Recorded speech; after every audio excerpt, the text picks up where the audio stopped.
Welcome to The Last Breakfast. Please enjoy the video. In this video, I will compare Subaru Crosstrek versus Jeep Wrangler. We'll dive into their fundamental differences, helping you understand which vehicle best suits your lifestyle. We'll explore everything from their driving dynamics and off-road capabilities to interior features and overall value. This comprehensive look will ensure you have all the information needed to make an informed decision about your next adventure vehicle. When it comes to performance, the Crosstrek offers a smooth ride with its standard all-wheel drive, making it great for daily commutes and light trails. The Wrangler, however, is built for serious off-roading, boasting powerful engine options and advanced four-wheel drive systems. Its higher ground clearance and specialized suspension are designed to conquer challenging terrains with ease.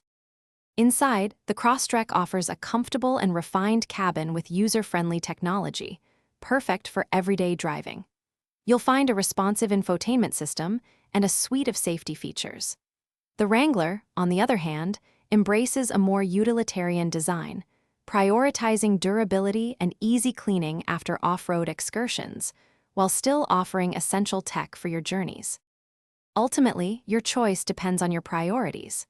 The Crosstrek generally offers better fuel efficiency and a more accessible starting price, making it a practical daily driver with light adventure capabilities. The Wrangler, while often costing more, delivers unmatched off-road performance and a unique open-air experience. For those seeking serious adventure and customization, the Wrangler is hard to beat. Remember to check the description for a link to those leak-proof meal prep containers and other great deals. Thanks for watching. If this was helpful, leave a like and consider subscribing. See you next time.